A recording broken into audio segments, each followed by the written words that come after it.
Mi-24 aircraft से दागी मिसाइलें, अपने बचाव में कई मिसाइलें दागी, जिसकी तस्वीर सामने आई है। ये देखिए, तस्वीर में साफ आप देख सकते हैं फ्लेयर्स और मिसाइल एक साथ दागी जा रही है। यूक्रेन के वॉर जोन की एक और अलग तस्वीर है। ये यूक्रेनी Mi-24 एयरक्राफ्ट की तस्वीर है, जिससे ये अटैक किया गया है। और देखिए एक और बड़ी खबर, रूस ने सुमी प्रांत में यूक्रेनी ठिकाना कैसे उड़ा दिया। ड्रोन हमले में एयर डिफेंस सिस्टम पोस्ट तबाह हो गई। रूस की एरोस्पेस फोर्स ने इस अटैक को अंजाम दिया। यूक्रेनी हमले के बाद रूस की अब बहुत बड़ी तैयारी। ये देखिए आप, यूक्रेनी ठिकाना उड़ाया है। ड्रोन हमले में एयर डिफेंस सिस्टम पोस्ट को तबाह किया गया।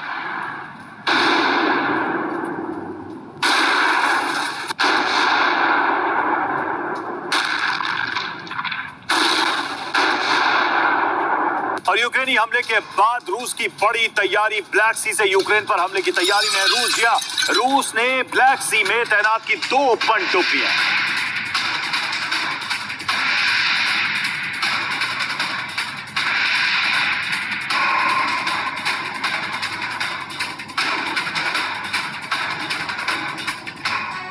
तो यूक्रेन की तरफ से जो हमला किया गया है, उसके बाद ये तो तय है कि रूस अटैक करेगा, और उसकी तैयारी देखिए किस तरह से हो रही है। ब्लैक सी में भी तैनाती हो रही है। ब्लैक सी से रूस का, क्योंकि ब्लैक सी पर कंट्रोल करने की जंग बहुत पुरानी, एक बार फिर से यहां पर हलचल पड़ गई है। ब्लैक सी से एटमी युद्ध का फ्रंट खुल सकता है। जी हां, रूस की 2 पनडुब्बियों में मिसाइल लोड किया गया है। 12 कैलिबर मिसाइल लोड की गई हैं, और सबमरीन में 12 क्रूज मिसाइल भी तैनात किए गए। 2 पनडुब्बियां 48 मिसाइलों से लैस हैं, और इसी से हमले की तैयारी में रूस है। ये सारे संकेत क्या कहते हैं, ये भी देखिए। सीक्रेट मिशन की तैयारी में क्या रूसी नेवी है, क्योंकि यहां से हमला होने का मतलब क्या है, ये भी अपने आप में बहुत ही महत्वपूर्ण हो जाता है। तब जबकि ब्लैक सी पर आज से नहीं बल्कि युद्ध के शुरुआती समय से ही रूस नियंत्रण करना चाहता है। हमारे साथ तमाम मेहमान जुड़े हुए हैं। ब्रिगेडियर DS त्रिपाठी हमारे साथ स्टूडियो में है इस वक्त। कर्नल US राठौर, रक्षा विशेषज्ञ हमारे साथ है। एयर कमोडोर SP सिंह हमारे साथ जुड़े हुए हैं। हमारे 2 सहयोगी मनीष झा और चौधरी इस वक्त जुड़े। मनीष, ये जो ब्लैक सी वाली खबर है, इसको कैसे डिकोड किया जाए? पुरानी तैयारी है या ये त्वरित एक्शन है? यहाँ से कोई बड़ा हमला होने वाला है, और क्या क्या वाकई में कोई न्यूक्लियर अटैक हो सकता है?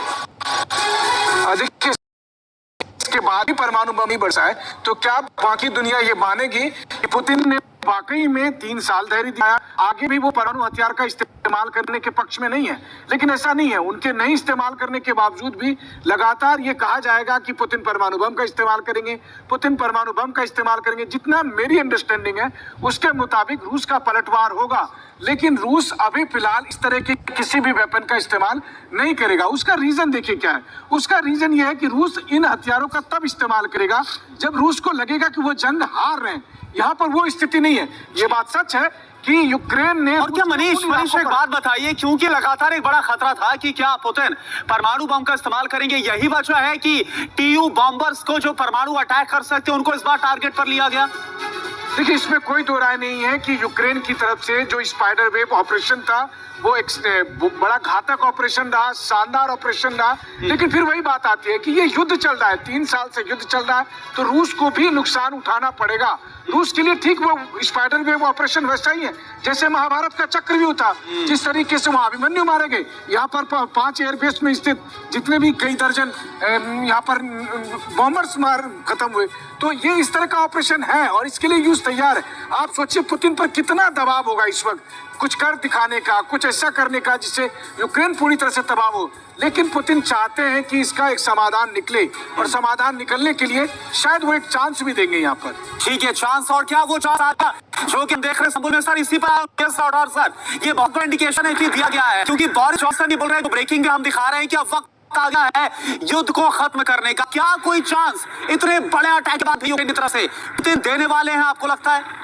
देखिए, करना इतने बड़े प्रोवोकेशन के बाद जहां पर कि पुतिन को एक तरीके से लॉस ऑफ फेस हुआ है, और रूस की जो राष्ट्रीय अस्मिता है उसको बहुत बड़ी चोट पहुंची है। आज अगर हम सोचें कि मंडे के दिन इस्तांबुल में कोई ब्रेक थ्रू होगा, तो मेरे ख्याल से ये गलती होगी और गलत निर्णय लेने वाली बात है। आज ऐसा कुछ नहीं होगा। अभी जो है यूक्रेन, अमेरिका और बाकी नेटो देश पुतिन के हमले का इंतजार करेंगे, उनका क्या रिएक्शन होगा उसका इंतजार करेंगे, क्योंकि यहाँ पर जो पुतिन कदम उठाएंगे वो तय करेगा आगे क्या होगा। क्या अमेरिका इसमें उतरेगा, क्या नेटो इसमें उतरेगा, क्या यूक्रेन को और सहायता दी जाएगी और किस तरीके से युद्ध भड़क सकता है, क्योंकि पुतिन बिना इसका इंतकाम लिए बिल्कुल इस बार ये शांति वार्ता की मेज पर नहीं जाएंगे। एक स्वाभाविक प्रतिक्रिया है रूस की जो हो सकती है और इसका इंतजार शायद यूक्रेन ही नहीं बल्कि यूरोपीय देश और अमेरिका भी कर रहे हैं। और देखिए इस बीच रूस पर यूक्रेन की मिडनाइट ड्रोन स्ट्राइक, जी हां, आधी रात को रूस के 5 शहरों पर हमला हुआ है। जैसा हम बता भी रहे हैं आपको, यूक्रेन ने रूस के 5 शहरों पर ड्रोन से अटैक किया है। यूक्रेन ने मॉस्को, वोरोनिश, तुला, बेलगोरोड और कुर्स्क पर अटैक किया है। 5 शहरों में 10 से ज्यादा धमाके की खबर सामने आ रही है। आधी रात को ये हमले किए गए।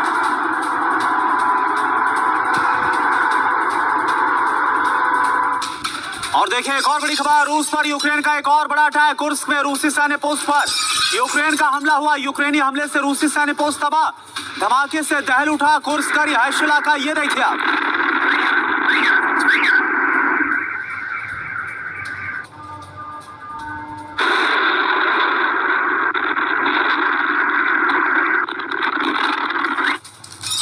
वही कुर्स्क में यूक्रेन का विध्वंसक हमला रूसी पोस्ट पर। यूक्रेन का ड्रोन अटैक विस्फोट से दहल उठा रूस का कुर्स्क। तस्वीरों में आप देखिए किस तरह से हमले के बाद यहां पर तबाही मची है। बड़े धमाके के साथ यहां पर विस्फोट हुआ है। ये तस्वीरें देखिए।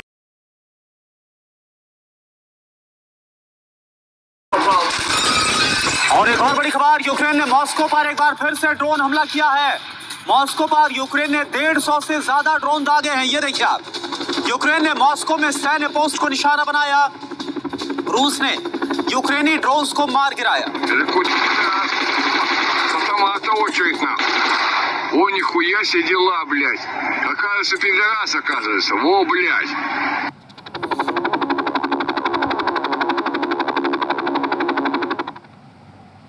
और हमले के बाद रूस में हाई अलर्ट है। मॉस्को समेत कई शहरों में रेड अलर्ट है और लोगों को सावधान रहने के निर्देश दिए गए। जरूरी काम होने पर ही घर से निकलने की अपील की गई है लोगों से, नहीं तो घर में ही रहे, सभी को यह हिदायत दी गई है।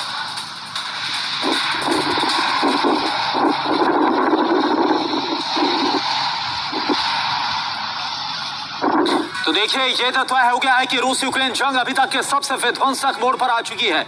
अब यहां से कुछ भी हो सकता है।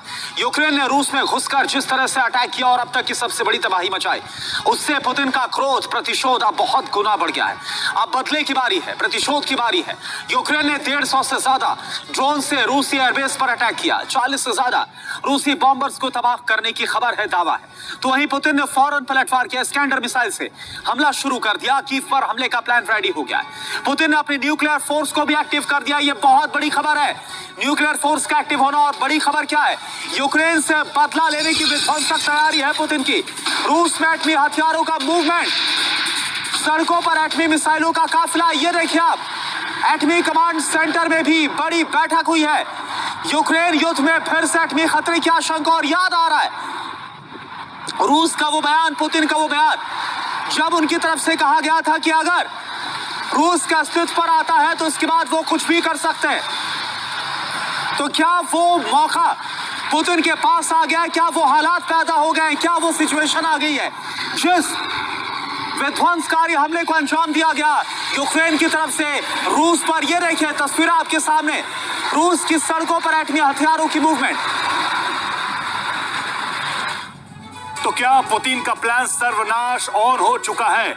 जी हां, प्रतिशोध के लिए क्या ये बड़ी तैयारी है? पहली बात यह कि महाविनाशक न्यूक्लियर हथियार जो है वो नजर आए हैं। टैक्टिकल न्यूक्लियर हथियार और डर्टी बम, इन सबको एक तरीके से रेडी मोड में रखा जाना शुरू कर दिया गया है। आप देखिए न्यूक्लियर मिसाइल की मूवमेंट नजर आ रही है। न्यूक्लियर प्लांट बाकायदा यहाँ पर पूरी सतर्कता बरती गई है। खतरों के संकेत मिल रहे हैं। पुतिन के खौफनाक इरादों से यूरोप में खौफ है। पश्चिमी देशों के खिलाफ न्यूक्लियर वॉर संभव है, ये कहा जा रहा है। विध्वंसक हथियारों से स्पेस वॉर का भी खतरा बना हुआ है। तो कैसे टल सकती है तबाही, इस पर भी कई लोग विचार कर रहे हैं। जेलेंस्की के सरेंडर से ही युद्ध विराम संभव है, जो कि अभी नजर नहीं आ रहा है। सुमित, अब घुमा फिरा कर बात यह है कि एक बड़े हमले के इंतजार में बैठा है यूक्रेन। रूस का एक बड़ा अटैक, बड़ा प्रतिशोध, न सिर्फ यूक्रेन बल्कि यूएस और यूरोपियन देशों को भी इस चीज का इंतजार है कि कितना बड़ा हमला होगा, क्योंकि हमला तो तय लग रहा है। देखिए, मुझे ऐसा लग रहा है कि पुतिन हमले से ज्यादा अब इन स्ट्रैटेजीज पे काम कर रहे होंगे, कौन सा नया इलाका वो अपने हाथ में ले सकते हैं। रूस की अभी जो स्ट्रैटेजी पिछले 6 महीने में देखी है, वो एक बफर जोन क्रिएट करने की थी। इसी वजह से कुर्स्क के बाद सुमी पर अटैक किए गए, ऑफेंसिव ऑपरेशन चलाए गए। वहीं अब यूक्रेन के अटैक सिर्फ और सिर्फ अपनी मौजूदगी को दर्शाने के लिए किए गए हैं। यहाँ पर रूस को जिन स्ट्रैटेजिक लोकेशन के ऊपर अटैक किया गया है, जिन बेसिस पर जिन आप स्ट्रैटेजिक बॉम्बर्स की बात कर रहे हैं, वो करीबन 30-40 साल पुराने हैं। रूस को अगर आप देखिए, मॉनेटरी नुकसान जरूर हुआ है, उनके स्ट्रेटेजिक बॉम्बर्स को सीधे तौर पर नुकसान पहुंचा है, लेकिन रूस के लिए ये कोई बहुत बड़ा चैलेंज नहीं है। लेकिन अब यूक्रेन के लिए बड़ा चैलेंज ये होगा कि निश्चित तौर पर अब रूस जो है अपने और ऑफेंसिव ऑपरेशन चलाएगा, जिसको रोकना, आप कह सकते हैं जिसको रोक पाना या फिर इसको हॉल्ट कर पाना अब नाटो या यूरोप के देशों के बस की बात भी नहीं है, क्योंकि अब रूस ये बात कहकर करेगा ऑपरेशन। देखे, मेरे इलाकों के इलाकों में अटैक किएगा और उसके बदले में मैंने ये अटैक्स किए और ये ऑफेंसिव बिल्कुल डीप इनसाइड की जुलाखे, यहाँ तक कि 4500 किलोमीटर दूर तक हमले को अंजाम दिया गया। सुमित, एक और बड़ी खबर है, ड्रोन हमले के बाद रूस में हाई लेवल बैठक क्रेमलिन में कमांडर्स के साथ से जवाब दिया जाएगा। रूसी सेना को रेडी टू अटैक मोड का आदेश दे दिया गया। यूक्रेन पर बहुत बड़े पलटवार की तैयारी है। अब ये तस्वीरें हम आपको दिखा रहे हैं जो क्रेमलिन में बैठक हुई है और इसमें खुद व्लादिमीर पुतिन आपको नजर आ रहे हैं। इससे आप समझ सकते हैं कि अब जो बदला है वो कैसा होगा, किस लेवल पर अटैक किया जाएगा। तो खबर क्या है, पुतिन की एटमी फोर्स एक तरफ रेडी टू अटैक मोड में है। रूस में न्यूक्लियर तैयारी क्यों, इसका मतलब क्या है, और इस हमले के बाद ही ऐसा क्यों। एटमी कमांड सेंटर में हाई लेवल बैठक, सैटेलाइट से लोकेशन का डेटा तैयार किया गया। रेडी मोड में रूस के एटमी बॉम्बर्स, न्यूक्लियर मिसाइलों का मूवमेंट, पुतिन का ऑल आउट वॉर। पहली बात क्या आ रही है, स्कैंडर मिसाइल शॉर्ट रेंज से एटमी अटैक संभव है।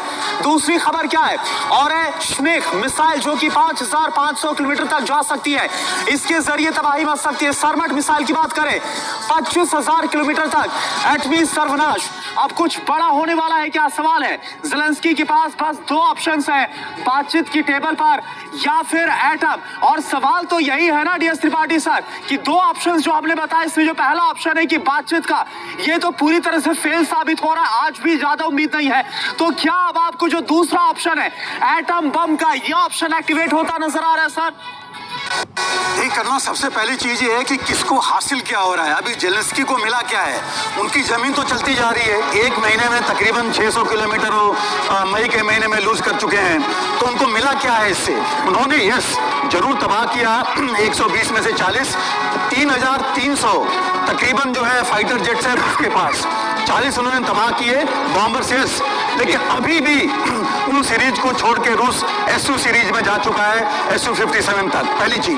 दूसरा, जेलेंस्की, उनको सिर्फ ये फायदा हुआ है कि कम कीमत में 10,000 से कम के ड्रोन्स में उन्होंने नुकसान पहुंचा दिया, और थोड़ा बहुत जो मोराल था उनके ट्रूप्स का डाउन हो रहा था वो ऊपर आया है। इससे ज्यादा उनको कुछ नहीं मिला। लेकिन जैसे बताया जा रहा है, पुतिन जब भी हमला हुआ है और ज्यादा खूंखार हुए हैं और उन्होंने ज्यादा हमला किया है। रहेगी सवाल इस पर कि न्यूक्लियर में देखिए, अगर टैक्टिकल न्यूक्लियर वेपन करते हैं जो 0.5 किलोटन से लेकर के तकरीबन 2 से 5 किलोटन तक हो सकता है, उससे नुकसान होगा कि इमीडिएट बैटलफील्ड में वो भी आगे नहीं बढ़ पाएंगे। और इनके पास कैपेबिलिटी है 50 मेगाटन तक की, जो कि पूरे यूरोप को तबाह कर सकता है। अच्छा, मुझे नहीं लगता कि वो इतना ज्यादा इस्तेमाल करेंगे। हाँ, थ्रेट जरूर दिखाएंगे, जिससे कि जो जितने यूरोपियन कंट्रीज हैं, अमेरिका को भी डर बना रहे और इनकी ताकत का एहसास हो सके। बिल्कुल sir, objective point of view से देखें तो अभी भी रूस का अपर हैंड है, और अब तो शायद ही रूस को कोई मना सके, रोक सके कि वो यूक्रेन पर अपने इस युद्ध को, इस ऑपरेशन को हॉल्ट करे। बल्कि बड़े हमले के साथ बड़ी रणनीति अपनाएंगे पुतिन, ये साफ नजर आ रहा है। देखिए यूक्रेन पर बहुत बड़े हमले की तैयारी है, जैसा कि हम आपको बता रहे थे। यूक्रेन के हमलों का जवाब देगा रूस। कीव समेत कई शहरों को तैनाने का प्लान है। ड्रोन, बैलिस्टिक मिसाइल से हमले की ये तैयारी है। यूक्रेनी खुफिया एजेंसी के हवाले से ये दावा किया गया है। तो अब पुतिन के बदले की बारी है कि विनाश की तैयारी है। जी हां, क्या है तैयारी, क्या खुलासा है, क्या खबर है, वो देखिए। 100 से ज्यादा सैन्य ठिकानों पर हमले का प्लान बनाया गया है और कीव समेत कई शहरों में सैन्य ठिकाने निशाने पर है। कैसे होगा ये हमला? पहला तरीका ये कि हाइपरसोनिक मिसाइल रेडी कर दिए गए इसके जरिए। दूसरा, बड़ी मात्रा में ड्रोन भी तैयार किए गए, स्वॉर्म ड्रोन अटैक। और तीसरा, बैलिस्टिक मिसाइल भी तैयार किए गए हैं। बड़ी बात क्या है, एक साथ कई विध्वंसक हथियार से हमले की रणनीति है, यानी कि यूक्रेन को संभलने का मौका नहीं दिया जाएगा। सिंह सर, अब बात कुल मिलाकर यही है कि ये ऑपरेशन जिसकी हम बात कर रहे हैं, इसका वॉल्यूम क्या होगा? आपका असेसमेंट क्या कहता है? क्या अब यूक्रेन को संभलने का नुकसान हुआ है रशिया का, तो उसका एक बहुत बड़ा जवाब देना ऑलरेडी होगा। इसलिए उचित भी है उनके रशिया के लिए, क्योंकि उनको भी अपनी एक इमेज को बरकरार रखना है और पूरे यूरोप को मैसेज देना है कि ये युद्ध जो आप पीछे से चला रहे हैं बैकग्राउंड से, इसका इफेक्ट आप पर भी आ सकता है। तो न्यूक्लियर की धमकी हमेशा रहेगी, लेकिन मैं आपको बताता हूँ जो रशिया का वैसे वेपन्स हैं, और मैं 2-3 वेपन बताता हूँ। एक फ्यूल एयर एक्सप्लोसिव है, जो FAE वेपन है, वो करीब 1 किलोमीटर के दायरे में पूरी ऑक्सीजन सक करके आग लगा देता है। उसके साथ ही नापाम सीरीज के बॉम्ब्स हैं, जो पूरे एक जंगल की आग की तरह पूरा एरिया जला देते हैं। इसी के साथ उनके पास TNT हार्डकोर वाले बैलिस्टिक मिसाइल्स हैं, जो 1 टन से लेके करीब 20 टन तक के हैं। तो अगर ऐसे वेपन यूज होंगे